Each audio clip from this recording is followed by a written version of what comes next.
Assalamualaikum warahmatullahi wabarakatuh.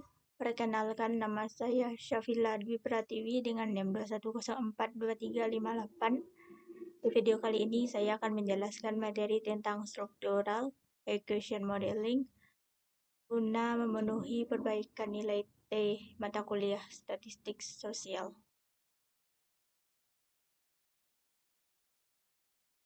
Yang pertama akan saya jelaskan yaitu permodelan persamaan struktural atau disingkat SIM. SIM bukanlah suatu teknik statistik. Kemudian mengintegrasikan sejumlah teknik multivariat yang berbeda ke dalam satu kerangka kerja model yang pas. Dan yang ketiga, integrasi dalam SIM ini ialah seperti teori pengukuran, faktor atau variabel terpendam analisis, analisis jalur, regresi, dan persamaan simultan.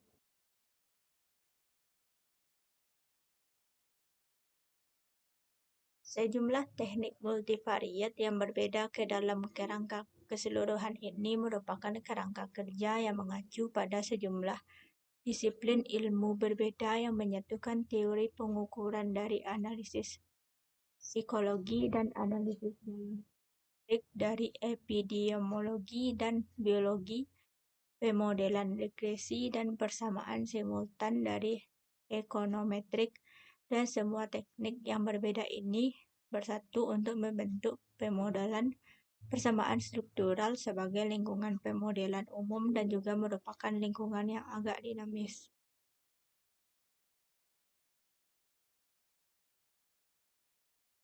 Permodelan persamaan struktural dalam menjawab pertanyaan penelitian berguna untuk pertama melibatkan konstruksi yang kompleks dan memiliki banyak segi yang diukur dengan kesalahan. Kemudian yang menentukan sistem hubungan daripada variabel terikat dan sekumpulan prediktor. Dan yang terakhir, fokus pada efek tidak langsung atau dimediasi serta efek langsung dari variabel terhadap variabel lain. Pembahasan yang kedua yang ingin saya jelaskan adalah variabel laten. Poinnya yakni pertama, sebagian besar konsep ilmu sosial tidak dapat diamati secara langsung, misalnya kecerdasan modal sosial. Selanjutnya, ini menjadikannya konstruksi hipotesis atau laten. Selanjutnya, kita dapat mengukur variabel laten menggunakan indikator yang dapat diobservasi. Dan yang terakhir, kita dapat menganggap varian suatu item kuesioner disebabkan oleh pertama, konstruksi laten yang ingin kita ukur, dan yang kedua, faktor lain atau kesalahan atau varian unik.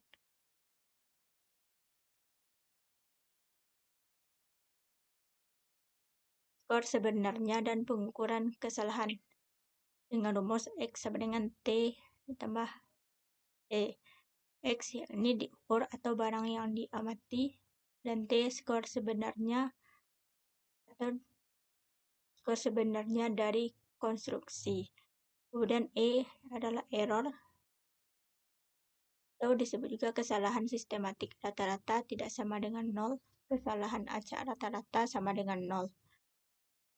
Masalah dengan satu indikator persamaannya tidak teridentifikasi. Kita dapat memisahkan skor sebenarnya dan kesalahan. Manfaat dari variabel laten. Yang pertama, sebagian besar konsep sosial bersifat kompleks dan beragam. Dua, menggunakan pengukuran tunggal tidak akan cukup mencakup peta konseptual secara keseluruhan. Dan yang ketiga, menghapus atau mengurangi kesalahan acak dalam konstruksi yang diukur.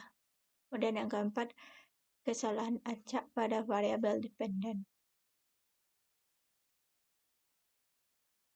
Ini perkiraan tidak bias tetapi kurang tepat. Dan yang kelima, kesalahan acak dalam variabel independen, yakni melemahkan koefisien regresi menuju 0. SEM dapat dianggap sebagai analisis jalur menggunakan variabel laten.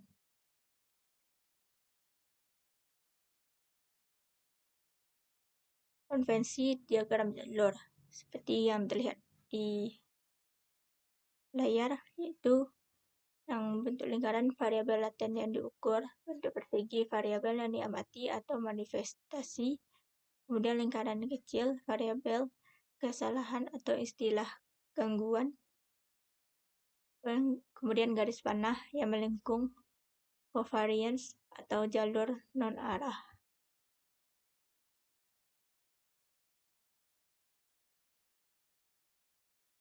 Selanjutnya, poin yang ketiga yang ingin saya jelaskan adalah ide-ide kunci ketentuan konsep di SEM.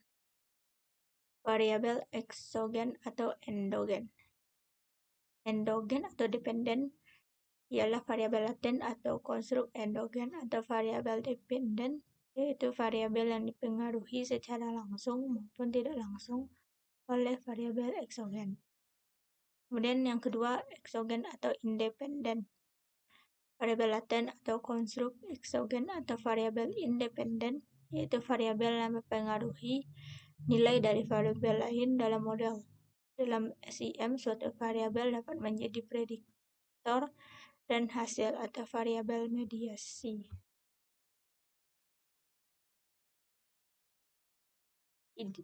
SEM memerlukan pemahaman terhadap beberapa gagasan yang asing bagi banyak peneliti substansif seperti diagram jalur, menganalisis matriks varians atau covariance, perkiraan ML, uji global kesesuaian model, model bersarang, identifikasi, batasan atau pembatasan parameter. Salah satu manfaat SEM adalah dalam praktik konvensional tidak menganalisis data mentah dari variabel yang diamati, tetapi menganalisis matriks varians covariance yang akan menunjukkan S dari variabel yang diamati.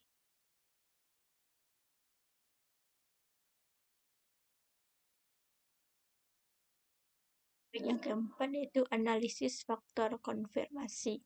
SEM merupakan analisis jalur dengan variabel laten. Ini sebagai pembeda antara pengukuran konstruksi dan hubungan antara konstruksi.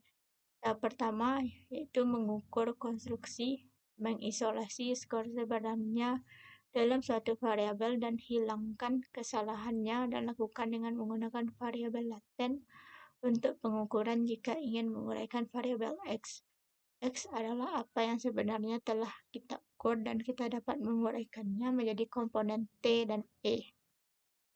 Kemudian tahap kedua, ini memperkirakan bagaimana konstruksi saling terkait satu sama lain.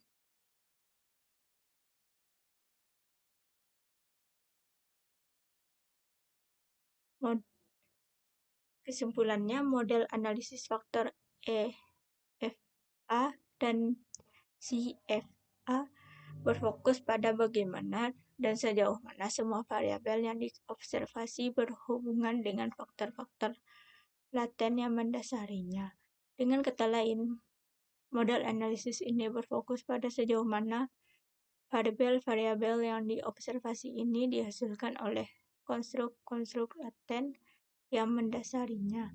Dengan demikian, kekuatan semua jalur regresi dari semua faktor tersebut ke arah semua variabel yang diobservasi secara langsung, atau keefisien regresi atau faktor loadings menjadi faktor analisisnya. Karena model ini, khususnya CFA, hanya berfokus pada hubungan antara faktor-faktor dan semua variabel yang diukur, maka dalam perspektif SEM disebut sebagai measurement model. Yang kelima, dari model pengukuran hingga model struktural. Secara umum, sebuah model SEM dapat dibagi menjadi dua bagian utama, yaitu yang pertama measurement model Measurement model adalah bagian dari model SEM yang menggambarkan hubungan antara variabel laten dengan indikator-indikatornya. Yang kedua, structural model. Structural model adalah bagian model SEM yang menggambarkan hubungan antara variabel-variabel laten atau antar variabel eksogen dengan variabel laten.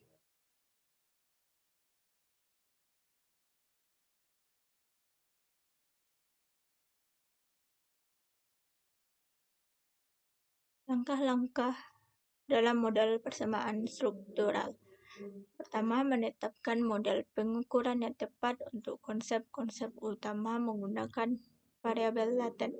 Yang kedua, mencocokkan jalur regresi antar konsep. Ini adalah persamaan struktural yang menentukan bagaimana konsep-konsep terkait satu sama lain. Menguji hipotesis pada parameter model dan menilai kecocokan model.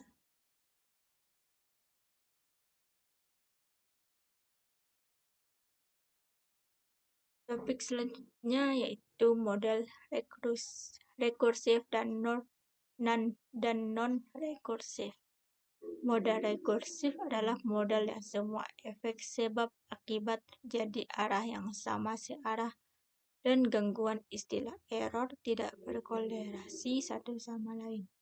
Model non-rekursif merupakan model di mana kita memiliki semacam putaran umpan balik di mana dua variabel menyebabkan satu sama lain, dan oleh karena itu kita punya apa yang dapat kita sebut sebagai efek timbal balik, atau di mana kita memiliki gangguan yang berkorelasi. Model non-rekursif. Dapat poin-poin yang identik dengan non-rekursif. Yang pertama, hanya karena suatu model teridentifikasi bukan berarti estimasi parameternya benar. Dan yang kedua, estimasi jalur timbal balik yang konsisten memerlukan beberapa asumsi yang ketat dan seringkali tidak masuk akal untuk dipenuhi. Dan yang ketiga, misalnya variabel eksogen yang digunakan untuk mengidentifikasi parameter sinkron harus memenuhi variabel instrumental.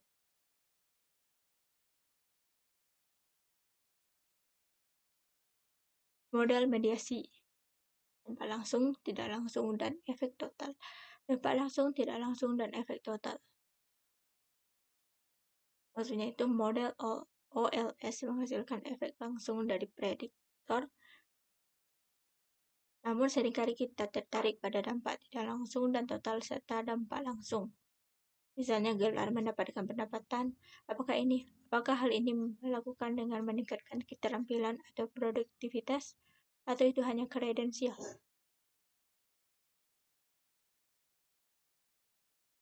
Dan yang terakhir, pembahasan kita yaitu pendekatan baru untuk mediasi. Yang pertama, pendekatan yang dipertimbangkan di sini terbatas pada mediator berkelanjutan. Dan yang kedua, tidak menghasilkan perkiraan efek sebab akibat, hanya menguraikan covariance. Yang ketiga, pendekatan yang lebih baru berdasarkan kerangka hasil yang kontrafaktual atau potensial. Dan ini menurut Rubens tahun 1978. Dan yang terakhir, G-computation yang dikemukakan oleh Muten di tahun 2011.